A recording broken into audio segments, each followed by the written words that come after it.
Hi friends, welcome to tutorial number 8. ట్యుటోరియల్లో keywords గురించి చూద్దాం. కీవర్డ్స్ని reversed words, predefined words అని కూడా అంటారు.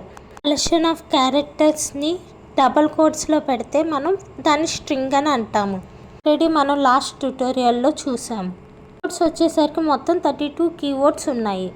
ఆటో, డబుల్, ఇంట్, strut, break, health, long, switch, case, annum, register, type, diff, char, ester, return, union, constant, float, short, unsigned, continue, for, signed, void, default, go to, is of, volatile, do, if, static, while.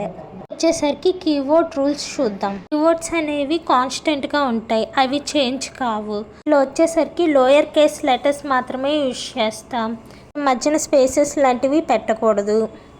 Variable names కింద కూడా తీసుకోకూడదు. Tutorial కనుక మీకు అర్థమైనట్టయితే like చేయండి, share చేయండి, subscribe చేసుకోండి.